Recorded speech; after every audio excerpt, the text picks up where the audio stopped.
estamos de volta, Plantão Enem ao vivo. E não esquece, gente, depois que o programa termina aqui na TV, a gente continua na internet, mais meia hora com os nossos professores de plantão. Vai ligando o seu computador. E hoje os professores de Matemática, História e Literatura falam sobre o tema crise mundial. Assunto quente pro Enem, pessoal. E para continuar o papo, se liga no vídeo. A União Monetária da Europa está fazendo 10 anos. Em 2002, entrou oficialmente em circulação o euro, a moeda única corrente em países que compõem a União Europeia.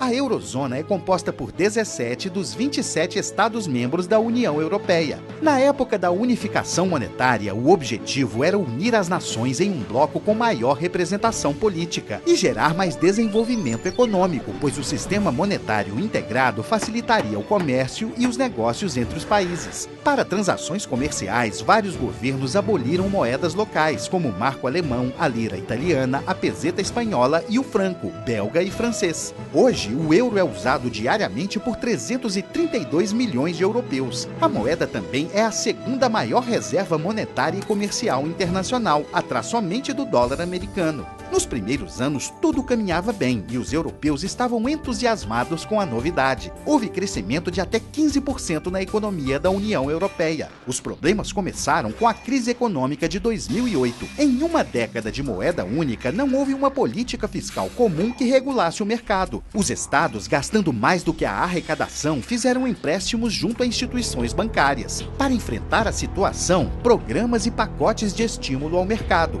Entre as medidas, algumas impopulares, como aumento dos impostos e corte em programas sociais. Isso afetou o modelo de justiça social do capitalismo europeu. Atingida no bolso, a população reagiu com protestos em toda a Europa, alguns mais organizados, como o movimento dos indignados na Espanha. Na esteira da crise, vários presidentes e primeiros ministros foram destituídos do cargo.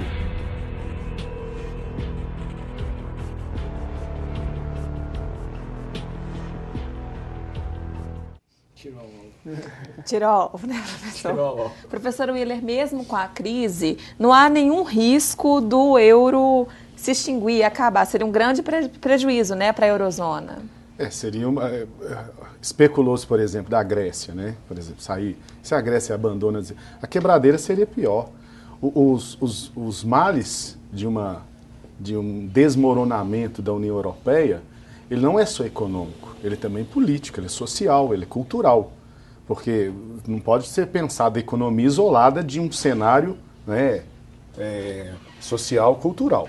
Então, essa possibilidade, assim, numa visão mais otimista, né, porque a história é dinâmica, as coisas elas modificam, mas numa visão otimista, pela leitura que fazemos, pelas análises econômicas, é o contrário. A União Europeia hoje, por meio da Alemanha, busca se reestruturar, está buscando se reestruturar.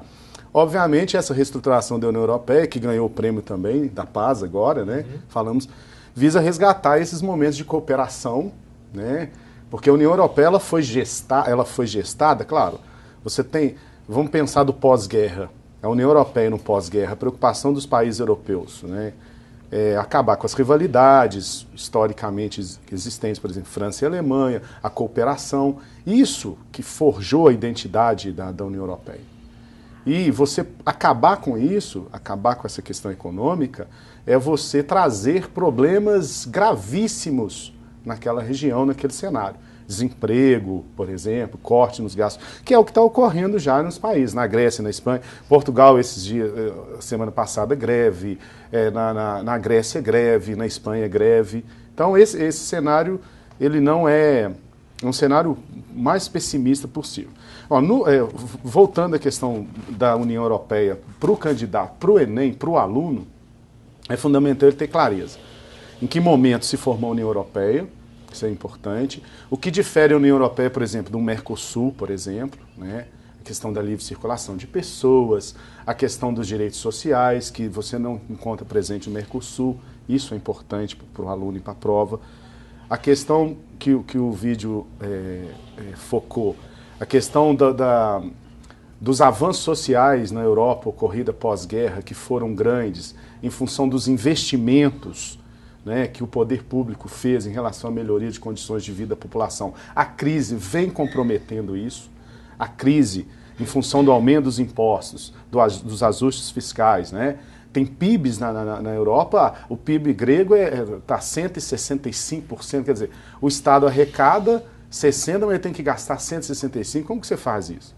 Você faz isso buscando investimentos, você vai canalizando empréstimos, né? E, obviamente, essa busca de canalizar esses empréstimos por parte desses países tem comprometido cortes drásticos nos orçamentos dos países europeus. Esses cortes, eles têm relação direta com a qualidade de vida do cidadão europeu. Isso é importante pensar. Quer dizer, a relação do Estado com a sociedade. A sociedade europeia hoje, né, os europeus hoje se viveram no pós-guerra o período de investimentos estatais, o que eles chamaram de estado de bem-estar social, nas melhorias de condições de vida dessa população, sem dúvida, a crise hoje ela tem colocado em jogo essas conquistas e de maneira prática. Por quê? Você tem que enxugar a máquina, você tem que cortar. Você está devendo. Se você deve, você não vai gastar mais. Uma questão quase matemática, né, professor? É uma questão matemática. Matemática. Que envolve variáveis sociais e econômicas. Exatamente, Agora, as variáveis sociais. Professor, e no Brasil? A Joyce Rezende pergunta o que a crise da Europa pode interferir aqui no Brasil. Olha, se você vê os anúncios oficiais do Manteiga, por exemplo, claro, o Brasil tem que dotar as políticas fiscais. Eu não sou economista, né, claro, mas do ponto de vista da história, o que tem se percebido no Brasil? Esses incentivos, por exemplo, de baixar taxas de juros, é uma forma de você incentivar o consumo interno, né? É uma forma de você aquecer a economia. Essas políticas de corte de IPIs, por exemplo, é uma forma de você incentivar o consumo, incentivar a economia. Agora, por outro lado, os economistas mais pessimistas vão dizer, olha, isso também a médio e longo prazo pode gerar um superaquecimento da economia que pode desembocar numa crise. O fato é que hoje o Estado brasileiro, apesar de que as informações que nós temos, esses números, elas são ainda, no Brasil, ficam debaixo de 7 chaves, a gente sabe por meio de declarações oficiais, mas os números indicam que o Estado brasileiro tem buscado não gastar tanto quanto, né? Quer dizer, os ajustes fiscais... Há uma contenção. Uma contenção, um aumento do PIB, mas aí tem aquela questão... da tensão, né? Quer dizer, você tem que economizar, mas o Estado não pode esquecer do seu papel enquanto agente, enquanto instituição social promotora, né? Que tem como finalidade promover o bem-estar social da população. Então essa é a equação, né? É uma equação matemática, ela é matemática, mas ela não é apenas matemática, porque por trás dos números estão milhões de cidadãos brasileiros sem acesso à saúde, à educação, à habitação adequada. Então, é importante esse ajuste fiscal, é importante o crescimento do PIB, é importante o aquecimento da economia, mas é importante também políticas públicas, políticas sociais, que tragam melhorias nas condições de vida da população. Pois é, professor. Eu acho que essa dúvida é uma dúvida até de muitos alunos. Sim. Quando a gente fala em crise mundial, a gente lembra muito da Europa, dos Estados Unidos. No Brasil, a gente também está vivendo uma crise atualmente?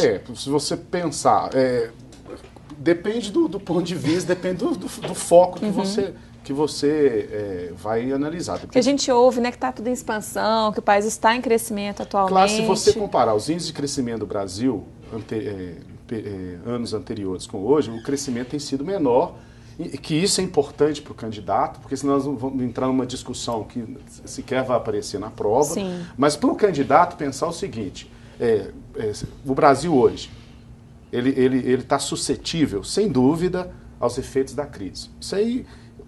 O efeito dominó que nós falávamos, né? Quer dizer, a economia está interligada, a economia global, os investimentos eles percorrem por segundos as bolsas de valores do mundo inteiro, então o Brasil está suscetível a isso, sem dúvida. Você falar vivemos em crise, caímos na subjetividade. Então, para não cairmos na subjetividade, em termos de números, o PIB do Brasil, o crescimento econômico do Brasil tem sido menor. As projeções, o Manteiga mesmo...